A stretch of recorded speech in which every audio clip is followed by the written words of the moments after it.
Lo que sí voy a hacer, si me permiten, antes de pasar a la regresión logística, es irme a uno que hicimos ayer y vamos a copiar. Vamos arriba, ¿sí? No quiero variar. Entonces, ¿qué hace regresión logística? Por más que se llame regresión logística, es un algoritmo de clasificación, ¿sí? Por más que sea que posea regresión en su denominación, ¿está bien? Es un algoritmo de clasificación. ¿Qué es lo que conforma la regresión logística? Lo que hace es formar una curva de tipo sigmoide, ¿sí? Esta curva tal vez está muy grande y no se puede observar. Ahí creo que un poco más, ¿sí? La función que se genera a través de la regresión logística posee este nombre, ¿sí? Sigmoide, es como una S aproximadamente, con límites en 0 y 1, tanto en el eje X como en el eje Y. Bueno, esa curva es la que me va a determinar las distintas clases, ¿sí? Es la que me hace conformar la separación entre clases. Bien, se me pierde cuando ahora toca. Bien, ¿por qué es lineal?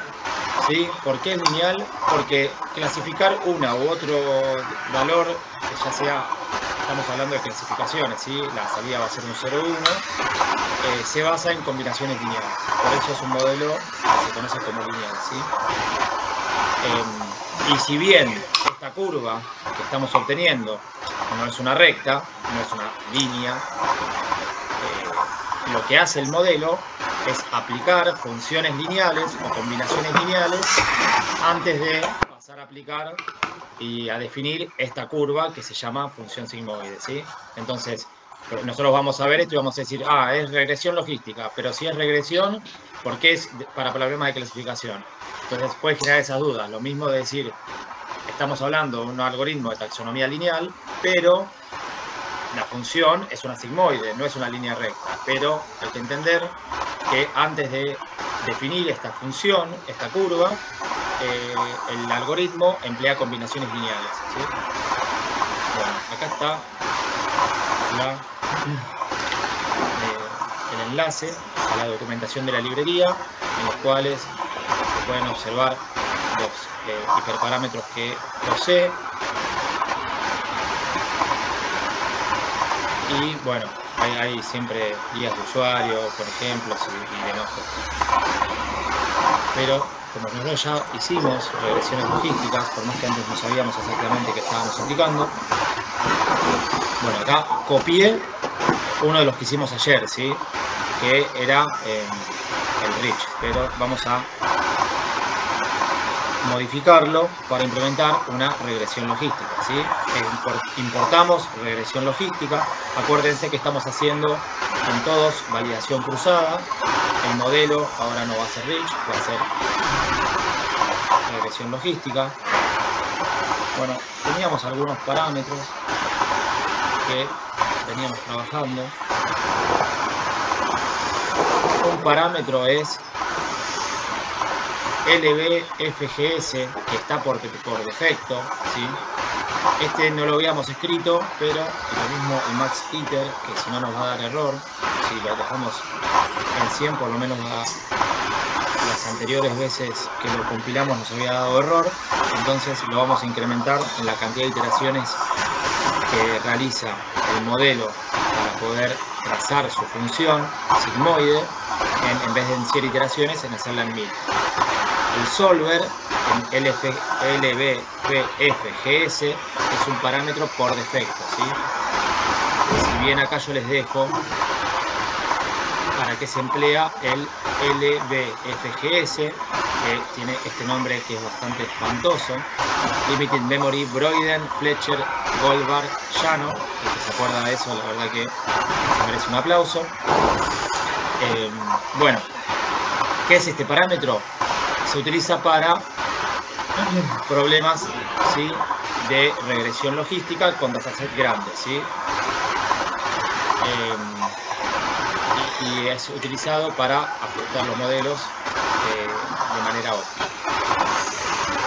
está por defecto, probablemente si no lo escribiesen, no probablemente, el algoritmo les va a predecir de la misma forma que ustedes no escriben esto, porque por defecto se escribe, ¿sí?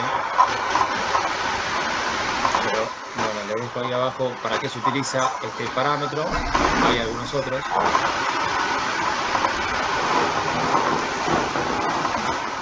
¿Sí? Liblinear, Newton CG, Newton Short, todos estos parámetros que ustedes vemos y las distintas opciones que poseen, esto se aplica en lo que es la etapa de hiperparámetros, ¿está bien? Nosotros esa etapa, vamos a ver algunos hiperparámetros en algunos modelos y cómo al modificarlos pueden mejorar las predicciones de mi modelo, pero no nos vamos a centrar pura y exclusivamente en ellos, porque tenemos un montón de modelos que aplicar y tenemos en cada modelo infinidad de parámetros a modificar. Entonces vemos algunos, por supuesto que todos los modelos pueden mejorarse si configuramos correctamente los parámetros, ¿sí? Eso está en una etapa posterior del modelizado. Ya vamos a hablar de esa en el trabajo práctico. Bueno, entonces, resultados. Modelo de validación cruzada para X de clasificación, Y de clasificación, validación cruzada CAFOL. El scoring por defecto es el accuracy, ¿sí? El scoring por defecto es el accuracy, problemas de clasificación. Entonces, no vamos a obtener el negative mean square error, vamos a obtener el accuracy. Resultados.min. Bueno, obviamente ya sabemos que habría que multiplicarlo por 100. Y vamos a poner dos decimales y el porcentaje. Y bueno, y la desviación estándar, ¿sí? Bueno, estamos teniendo un accuracy de 77,22%. Y esta sería la desviación estándar que estamos obteniendo. ¿Está bien? ¿Cómo sé si esta accuracy es alto o es bajo? Comparándolo con otros modelos, ¿sí? Comparándolo con otros modelos. Entonces, vamos a entender algo de lo que hicimos acá. Estamos implementando un modelo de regresión logística con validación cruzada en 10 carpetas o en 10 divisiones, y estamos obteniendo una métrica de accuracy producto de esa validación cruzada.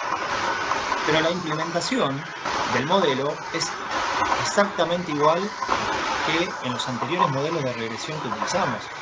Bridge, en Lasso, en ElasticNet. ¿Qué hay que saber hacer? Importar correctamente el modelo y obviamente definir correctamente el conjunto de datos con el que estamos trabajando, ¿sí? Sin duda que también tengo que saber cuál es la métrica con la que estoy evaluando. Por defecto, Crossval Score, la métrica es accuracy, por eso no la escribimos, ¿sí?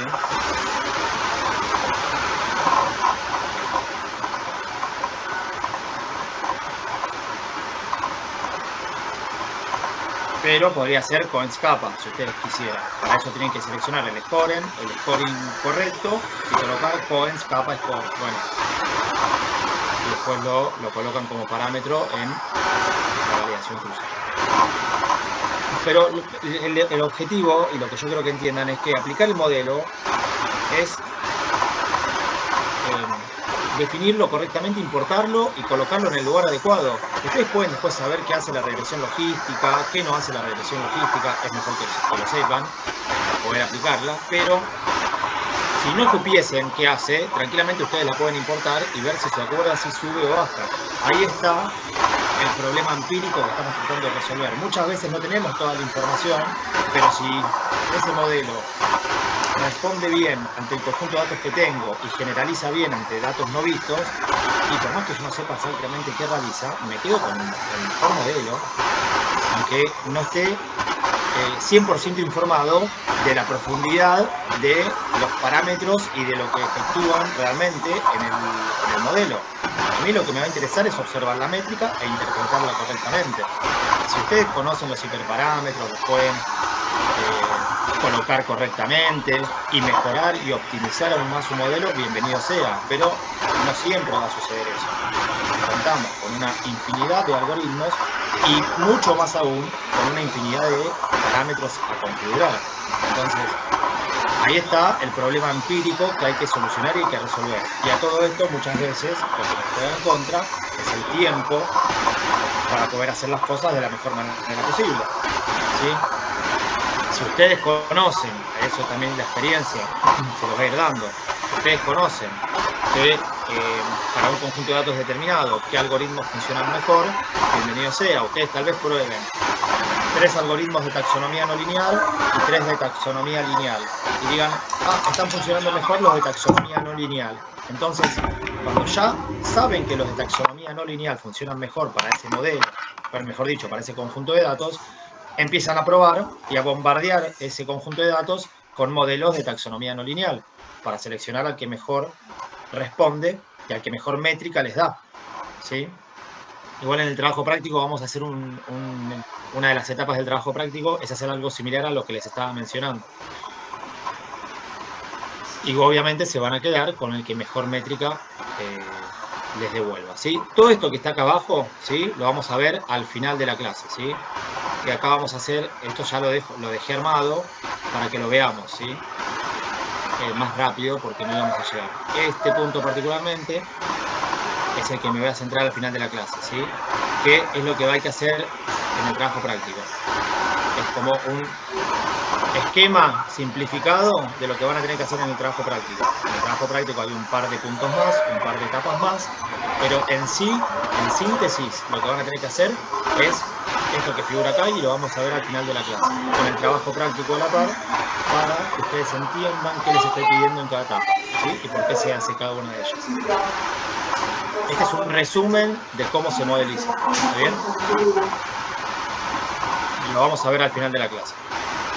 Bueno, cómo predecir con datos nuevos y demás. Vamos a Linear Discriminant Analysis. ¿Qué estamos viendo acá? Quiero centrarme en eso al final, porque quiero que se queden con esa última imagen, también porque ustedes la clase que viene ya van a tener que empezar a trabajar con el trabajo práctico y todo lo que es preprocesamiento, limpieza, transformación de datos, comprobar si hay valores faltantes, valores nulos, etcétera, etcétera, lo van a saber hacer sin mayor menor medida.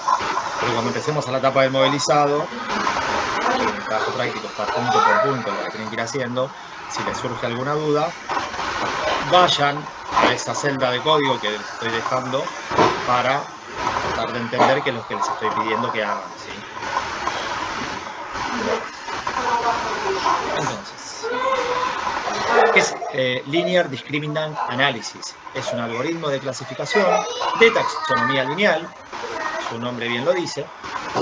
Siempre a estos algoritmos de taxonomía lineal, ya sea clasificación o regresión, en general asumen que las características tienen una distribución gaussiana. Sería conveniente observar antes las características, ver cuáles poseen una distribución sesgada y aplicarles esas características con distribución sesgada Box-Cox o Shea-Johnson, como ya lo hicimos hace varias clases atrás. Entonces, eso es lo conveniente para aplicar algoritmos de taxonomía lineal. Este que estamos viendo ahora no es la excepción, ¿sí? Bueno, entonces, Linear Discriminant Analysis trabaja con datos etiquetados, por eso se dice que es un método de clasificación supervisado, y lo que hace es buscar una combinación lineal. Fíjense que también trabaja con una combinación lineal de características, y esa combinación lo que va a hacer es separar las características en las clases que estamos intentando predecir. Bueno, ¿cómo trabaja Linear Discriminant Analysis? Proyectando los datos en dimensiones, ¿sí? Entonces, proyecta los datos en dimensiones y trata de buscar cuál es la dimensión que produzca la mejor separación entre clases, ¿sí? Entonces, ¿qué significa eso? A través de combinaciones lineales de las características, trata de proyectar en dimensiones la separación de las características, y cuando encuentre la que mayor distancia entre clases produzca, esa va a ser la dimensión adecuada para poder hacer la clasificación. Entonces, acá hay un ejemplo bastante simple. Si yo observo la separación entre clases a través de este eje, esto está mal proyectado, ¿sí? Porque si yo observo en este eje, tranquilamente, con una línea recta, podría confundir una clase con la otra. En cambio, si yo tengo la proyección en el eje X, ¿sí? Yo tengo en este caso, en el eje X, la máxima separación entre clases. ¿Está bien? Esto lo logra hacer LDA, Linear Discriminant Analysis, a través de combinaciones lineales entre las clases. Vamos a ver acá, como siempre, el enlace a la documentación oficial de la librería.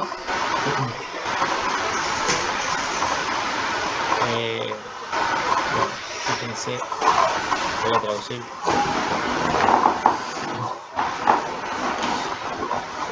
Clasificación es un clasificador con un límite de decisión lineal, que es este límite, ¿sí? El límite de decisión lineal es lo que termina generando LDA, ¿sí? Que sería esta línea que se forma a través de la proyección en diferentes dimensiones. En este caso, en el ejemplo, la consigue en el eje X. Bueno, ¿cómo empleamos LDA? De la misma manera que tengo copiado. Vamos a ir arriba, permítanme.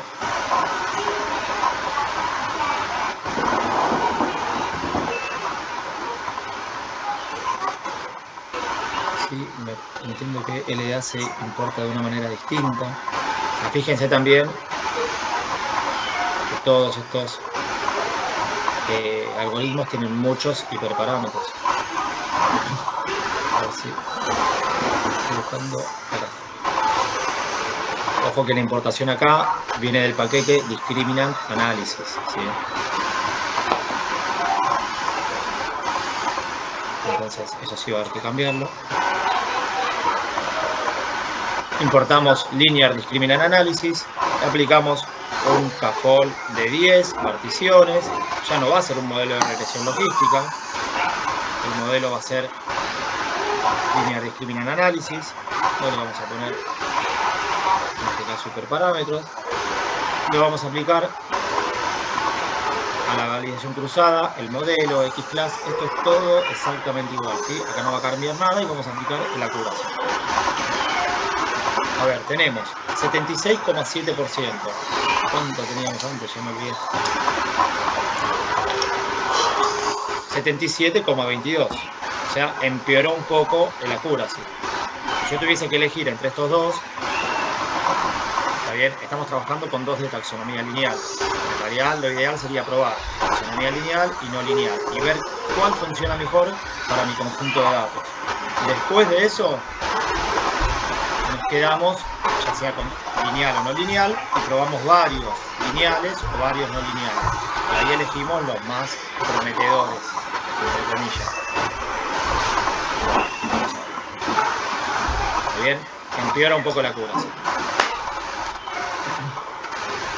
Bueno, vamos a ver algoritmos de taxonomía no lineal, ¿sí? Ahora lo que vamos a hacer es lo siguiente, vamos a ir viendo taxonomía lineal para clasificación, en este caso que estamos viendo taxonomía no lineal para clasificación, y luego los vamos a ir viendo también para regresión, porque tenemos KNN para clasificación y también tenemos KNN para regresión, ¿sí? Entonces vamos a ver cómo implementar K-nearest neighbor. Bueno,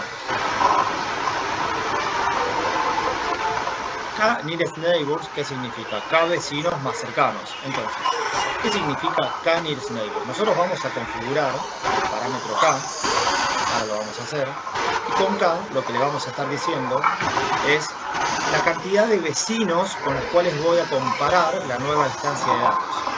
Los vecinos que van a ser instancias del conjunto de datos que van a ser utilizadas para comparar esa nueva instancia, ¿sí? Vamos a verlo con un ejemplo que creo que se va a entender. Entonces, yo tengo una nueva instancia que quiero clasificar y voy a tener Esto es el cuadrado, el triángulo. Este cuadrado son instancias de mi conjunto de datos. El cuadrado es una clase y el triángulo es otra clase. Entonces, yo tengo una instancia del conjunto de datos. Esa instancia es a través de K, ¿sí? A través de K. Yo voy a comparar la cantidad de vecinos más cercanos. Si yo digo K es igual a 1, en este caso va a ser un cuadrado. Si yo digo K es igual a 3, va a tomar las 3, ¿sí? Los 3 instancias más cercanas, ¿sí? Las 3 instancias más cercanas. Pero esta medida de distancia, ¿cómo se toma? ¿Sí? Lo que hace KNN es toma una distancia, que lo vamos a ver ahora cuando veamos KNN para regresión, que se llama distancia de Minkowski, ¿sí? Que tiene dos clasificaciones, distancia de Manhattan o distancia euclidiana. Eso lo vamos a ver ahora en KNN de regresión. Lo que yo quiero que entiendan es que utiliza una de esas técnicas de distancia, por ejemplo Minkowski, y mide todas las distancias, ¿sí? A las distintas instancias del conjunto de datos. Si yo pongo K igual a 1, va a tomar al que está a menor distancia. Si yo digo K igual a 3, va a tomar a los 3 que están a menor distancia de donde se encuentra, obviamente, la nueva instancia que estoy queriendo clasificar. Entonces, para clasificación, KNN lo que hace es decir, bueno, yo tengo K igual a 1. ¿De qué clase es el más cercano? Un cuadrado. Bueno, la nueva distancia es un cuadrado. Yo dijese K igual a 3, estaría viendo las 3 instancias más cercanas y va a decir, bueno, ¿qué clases tienen las 3 instancias más cercanas? Una es un cuadrado y hay 2 que son triángulos. Entonces, este nuevo ejemplo a clasificar va a ser en ese caso un triángulo. ¿Está bien? Cuando ustedes configuren K, no le pongan un valor par, porque en ese caso habría que revisar bien el modelo, el algoritmo, mejor dicho, el KNN para clasificación, pero como ve la frecuencia de las clases más cercanas, de las instancias más cercanas, si tengo 2 cuadrados y 2 triángulos, ¿qué clasificación le va a dar a la nueva instancia? ¿Entiendes? Entonces, como consejo, colóquenle un valor impar. Bueno. Eso sí. Y obviamente esto ¿sí? Va a producir cambios, ¿sí? Si yo pongo, fíjense, no es lo mismo poner K igual a 1 o K igual a 3, ¿sí? Entonces, eso va a producir que cambie. Que cambie, obviamente, si yo agrego un valor de K mayor, si lo tiene que comparar con más instancias, el algoritmo se va a volver un poco más pesado también. Tienen que hacer más comparaciones. Pero va a producir una clasificación probablemente más precisa. Bueno, entonces, KNN, acá les dejo. Perdón, profe, al final del K, el K al final termina a los demás comparando contra ese valor que está más cercano, contra esos 3 valores que están más cercanos como al centro ese de decir. No, claro, el K lo que hace el KNN, este algoritmo, toma las distancias a todas las instancias del conjunto de datos. Toma las distancias, calcula. Y a partir del K lo que va a hacer es tomar solamente una instancia, o 3, o 5, o las que sean, pero las más cercanas, en función de la distancia que está midiendo. Ya vamos a ver cómo se calcula la distancia, cómo hace el cálculo. No sé si me expliqué bien. Sí, sí. Puede que no se entienda. Salvo con el CAP, que no sabía por qué podés tomar uno o más valores. Porque eso lo vas a definir vos. Vos le vas a decir con cuántos querés que se compare la nueva distancia para ser clasificada. Entonces, con K igual a 1 va a tomar la distancia más cercana de tu conjunto de datos. La más cercana en función de las distancias que calculó anteriormente. Ya vamos a ver cómo se calcula. Pero vos vas a decirle, bueno, yo quiero que se compare esta nueva instancia con solo una instancia del conjunto de datos para clasificarse. O con 3 instancias. Fíjate que en este caso toma, con K igual a 3, toma el cuadrado y 2 triángulos para ser clasificado. Entonces con con k igual a 3, creo que acá no está escrito, la clasificación de este signo de pregunta va a ser un triángulo, porque hay dos triángulos y un cuadrado. Pero con k igual a 1, la clasificación va a ser un cuadrado. Solamente lo está comparando con este y evita compararlo con todos los demás. ¿Entendió? Sí, sí. Bueno, eso es un parámetro que ustedes van a colocar, ¿sí? Vamos de vuelta a copiar lo anterior, ¿sí?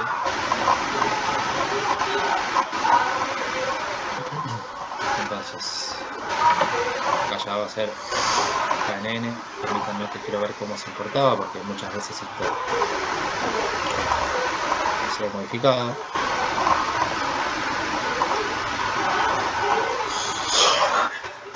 Bien, entonces agregamos un CAFCOL y vamos a aplicar el accuracy. Esto es exactamente todo igual, ¿sí? Entonces, 71,10 en este caso. En este caso, la clasificación que se hizo tiene una accuracy de 71%, ¿sí? Entonces, vamos a ver. Vamos a modificar.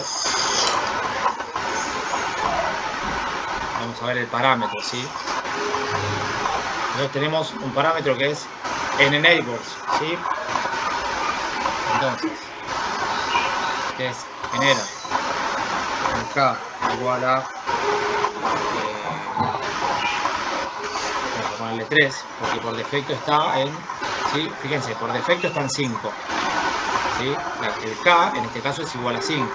En el anterior caso, en este ejemplo que hicimos anteriormente, que no configuramos nada, por defecto tenía un k igual a 5, ¿sí? Comparó la nueva clase, ¿sí? Al hacer la validación cruzada con las 5 instancias más cercanas para obtener el accuracy, ¿sí? Lo hizo 10 veces y luego con validación cruzada se hace eso 10 veces y luego estamos obteniendo el promedio, ¿sí? de la evaluación.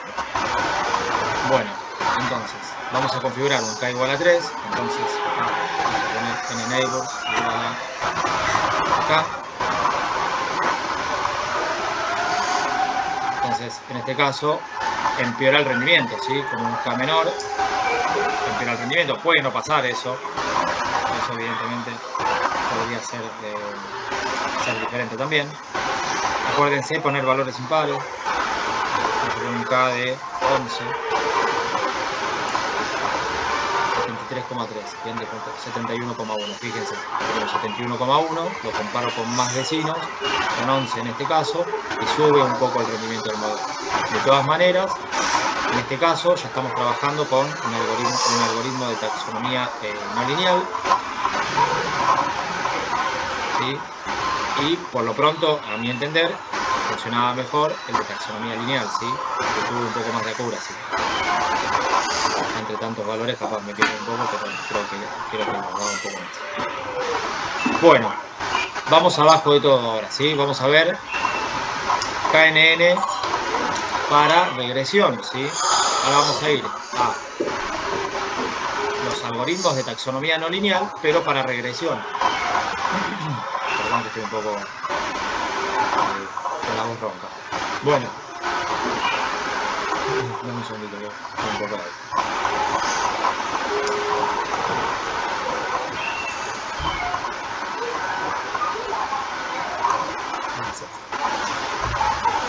Bueno, ¿cuál es la diferencia en regresión que con clasificación? El concepto es el mismo, ¿sí?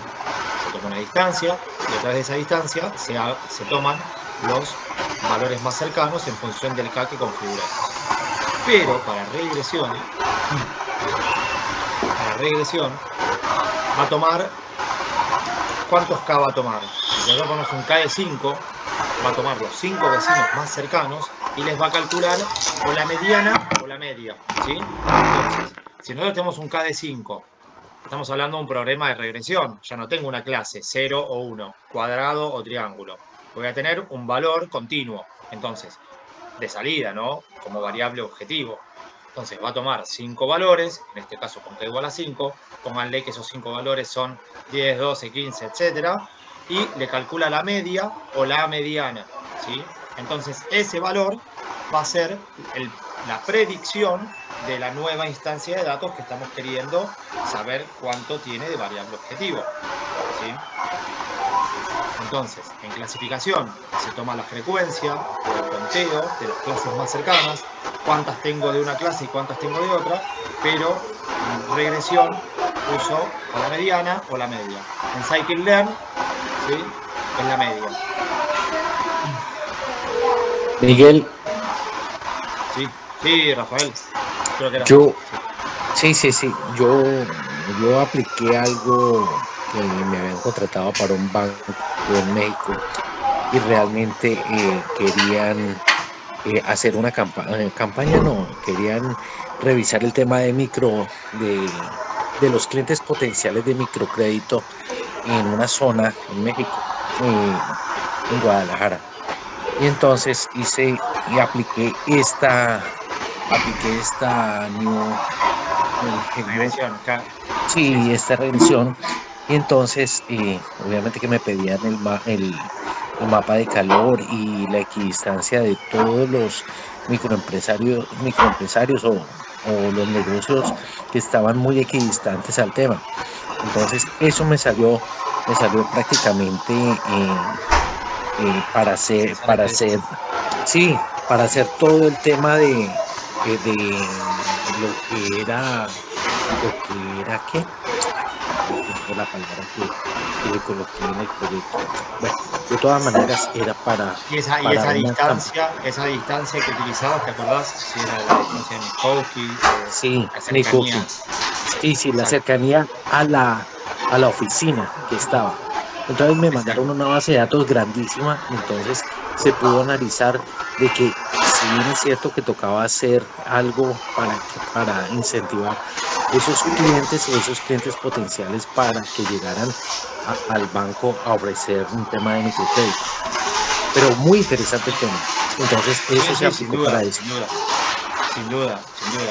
Y acá estamos viendo, yo se lo vuelvo a repetir, son muchas cosas que conlleva cada uno de estos temas.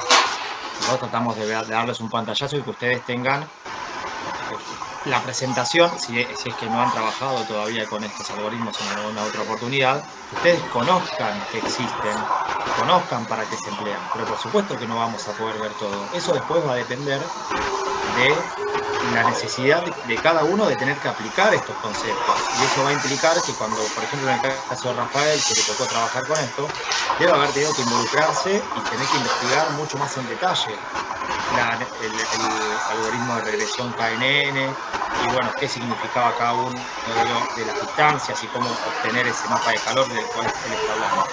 Claro, y aparte de eso que tocaba hacer una propuesta comercial para esos microempresarios, para atraerlos y poderles colocar el crédito.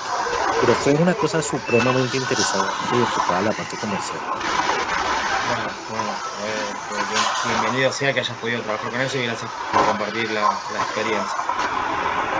La verdad que, y como yo se los he mencionado en otras oportunidades, yo lo que quiero es que ustedes sepan que esto existe para aquel que no lo ha visto nunca y que tenga una idea de cómo se aplica, ¿sí?, y de en qué momento y en qué oportunidad se pueden aplicar, ¿sí? Que no es todo lo mismo.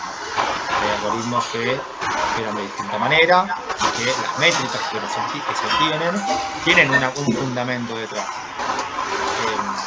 Bueno, después quedará en cada uno seguir investigando y profundizando, pero espero que con el paso de las distintas clases, algunas cuestiones que tal vez no entendían muy bien o que tenían dudas de alguna otra oportunidad que lo hayan visto en la carrera o en algún otro momento de su vida, ir aclarando de a poco, ¿sí? Esas inquietudes. Bueno, y al que le despierta curiosidad seguir investigando o alguna cuestión que no le quede muy clara, también es válido.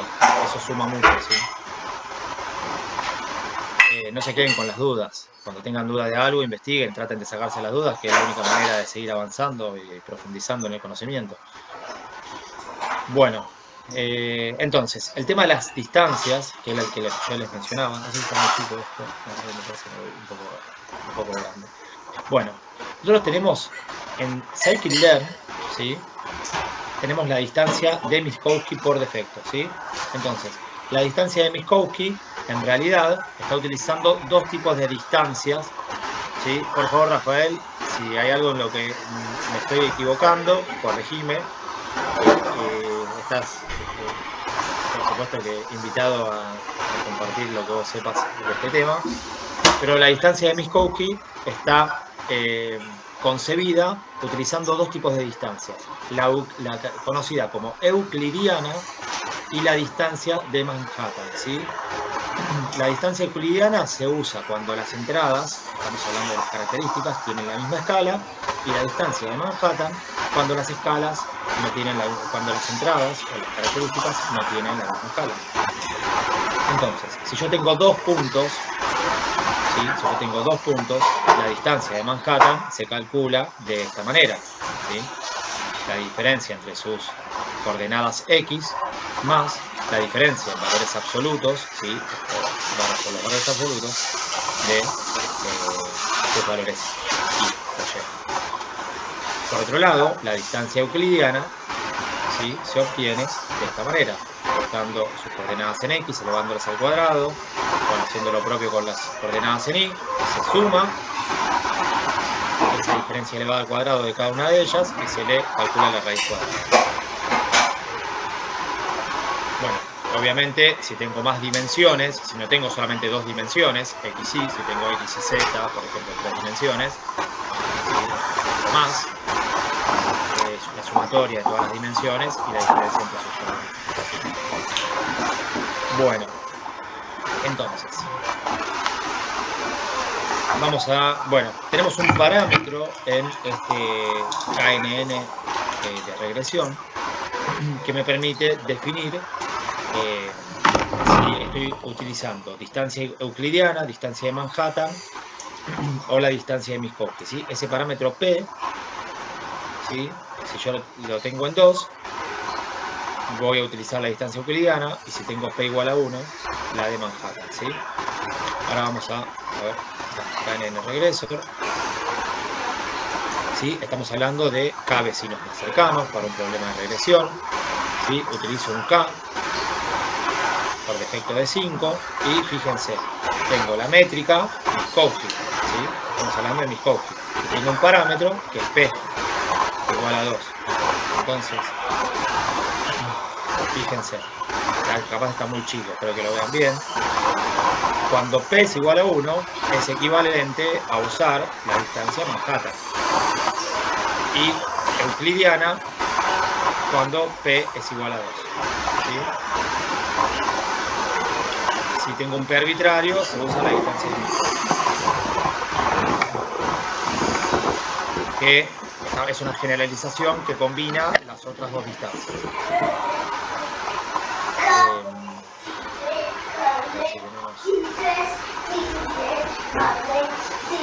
Bueno, se puede investigar. Evidentemente acá tenemos también, no sé si estoy entrando bien.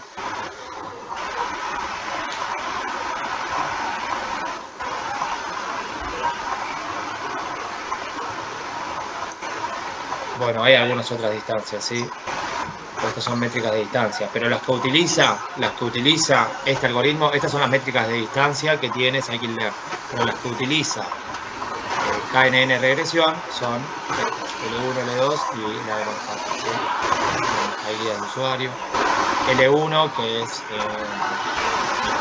Minkowski, perdón, distancia euclidiana, L2, distancia de Manhattan. Y también tenemos la de Minkowski. Bueno, no vamos a seguir metiéndonos acá, pero es importante que tengan en cuenta esas cuestiones. Entonces, ¿qué es lo que hace KNN, tanto de clasificación como de regresión? Calcula a través de una distancia, que puede ser la euclidiana, que puede ser la de Manhattan, la distancia a las distintas instancias. Si yo tengo características que tienen la misma escala, utilizaría la escala euclidiana. Si tengo entradas o características con distinta escala, utilizaría la de Manhattan. Si no estoy seguro, ¿sí? Si no estoy seguro de cuál de las dos utilizar, utilizo Minkowski, que es la generalización para ambas. Es como una combinación de ambas distancias. Es como ElasticNet que vimos ayer, que me permite combinar las ventajas de la regresión lazo y de la regresión Rich, ¿sí? Entonces es una suerte de combinación que me permite, ¿sí?, obtener las ventajas de ambas distancias. De esa manera, a través de las distancias que toma con las distintas instancias del conjunto del conjunto de datos, ¿sí?, luego de calcular esas distancias a través del K, seleccionará las más cercanas y hará la comparación que corresponde. La clasificación, contará cuántas clases de cada una hay, y para regresión toma todos los valores de las instancias más cercanas y les calcula la media. Ese es el valor de salida de la variable objetivo de la nueva instancia que estoy tratando de predecir. Bueno, entonces, a ver si tenemos acá. Bueno, ya no va a ser... Profe, X1 y Y1 son el punto de la variable, digamos, objetivo, ¿no? De la variable dependiente. Exacto. Sí. Ok, y si yo tengo un nuevo dato, yo tengo los valores independientes para llegar a ubicarlo dentro de la nube y compararlos, que los comparo con los datos, con los valores de X de los que ya tengo, los valores, sí, el centro, exacto, con el centro de los valores que tenés. Y después ahí lo ubicaría dentro de, lo clasificaría a partir de esos valores. Exacto, sí. Okay. Bueno. Si es de clasificación o regresión, sería también exactamente lo mismo. Es lo mismo, el funcionamiento es igual. Lo único que se modifica en ambos es el procedimiento para obtener la variable objetivo o el atributo clase en el caso de clasificación, ¿sí? Sería el conteo en la clasificación o la media de los valores de salida de las instancias con las que se está comparando en el de regresión. Ok, y solo los ejemplos que vimos de clasificación fue solamente binomial, ¿no? De dos valores. Exacto. Pero los problemas de clasificación multiclase son exactamente iguales a los de clasificación binomial. Son iguales, se aplican los mismos algoritmos, así que se aplican los mismos métodos. No hay una diferencia sustancial. Hay algunas particularidades menores en la implementación, pero en sí el concepto de aplicación, por ejemplo, de una clasificación multiclase con clasificación binomial, es el mismo. Si vos sabés hacer clasificación binomial, no vas a tener ningún problema en poder aplicar una clasificación multiclase. Habrá alguna diferencia particular que tengas que implementar en algún algoritmo, ¿sí?, en algún modelo, pero no son cosas que no sepas hacer con lo que vimos en clase, Fernando. Vos, sabiendo hacer binomial, vas a poder hacer multiclases sin ningún problema. Y vas a saber entender qué es lo que te está devolviendo como métrica, cómo implementar un modelo, ¿sí? No hay diferencias con eso. Vos tenés que siempre dividir la matriz de variables independientes con el vector dependiente. Ese vector independiente, ese vector dependiente puede ser 0,1 o 0,1,2. No hay diferencia. ¿Sí? O 0, 1, 2, 3 para 4 clases. ¿Sí? Y ese 0 será, no sé, notas bajas, notas medias, notas altas o ingresos, no sé, bajos, medios, altos. Por poner un ejemplo, ¿sí?, en un problema de clasificación multiclase. Pero la implementación es la misma. Bien, gracias. No, por favor. Bueno, vamos a implementar un problema, un algoritmo K-Neighbors de regresión. Vamos a primero dejar el que tenemos por defecto, ¿sí? Esto no es X de clasificación, esto es X de regresión, esto no es Y de clasificación, esto es Y de regresión. Vamos a utilizar, bueno, en este caso, sí, porque ya no tenemos el accuracy. Vamos a...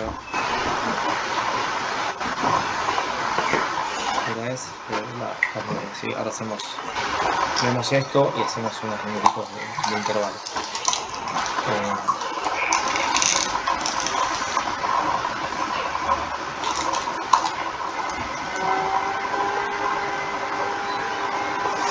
Vamos a borrar.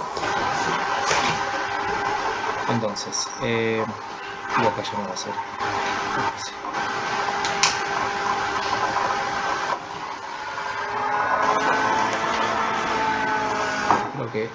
Creo que estamos.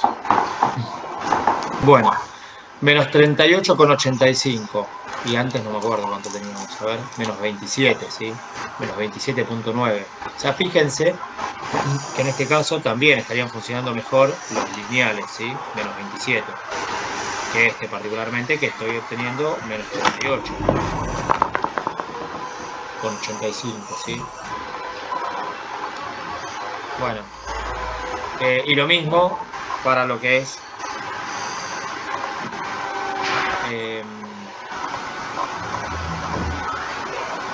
el problema de clasificación. Voy a cerrar esto de acá. Es el de clasificación, ¿no? Vamos a ver. Enable regreso. Bueno, profe, tenemos algunos parámetros. Si tengo los valores estandarizados, no tengo que usar el de Manhattan, ¿no? No, en ese caso, si tienes estandarizados, usa la distancia euclidiana. O escalado, ¿no? Euclidiana, no haría falta. Pero en este caso lo configuras con el parámetro P. Entonces vos le vas a poner, en este caso está un P igual a 2. Vamos a ver, P igual a 2. Ya no recuerdo exactamente cuál era. P igual a 2 es euclidiano, ¿sí? Por defecto está usando ese. Si le pones en 1, va a usar más rápido. Que es cuando tenés el otro caso, ¿sí? Bueno, después también hay una métrica que está bueno tenerla en cuenta, que es este, ¿sí? Que es el parámetro weights, ¿sí? Entonces, nosotros tenemos weights. Bueno, tenemos por defecto está en uniform, es decir, le pone el mismo peso a todas las características más cercanas, mejor dicho, a las instancias más cercanas. No características, a las instancias más cercanas le da el mismo peso. Ahora, si es distance, ¿sí? Pondera y le da más valor a los más cercanos. ¿Está bien? ¿Sí? Entonces, con distance, creo que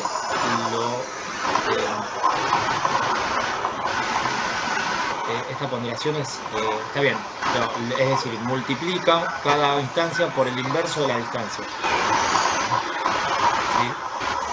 Entonces, si yo tengo una distancia más chica, hago 1 dividido esa distancia y voy a tener un valor más grande. ¿Está bien? De distancias más chicas, si yo hago la inversa de la distancia, pondero esa instancia, esa inversa de distancia, voy a tener un valor más grande de ponderación. Es decir, tengo valores más grandes ante distancias más pequeñas, ¿sí? Es decir, el peso que se les da a las instancias más cercanas es mayor que el que tienen las instancias más lejanas. Entonces, por defecto, usa uniform, todas se las pondera por igual, pero son los weights igual a distance.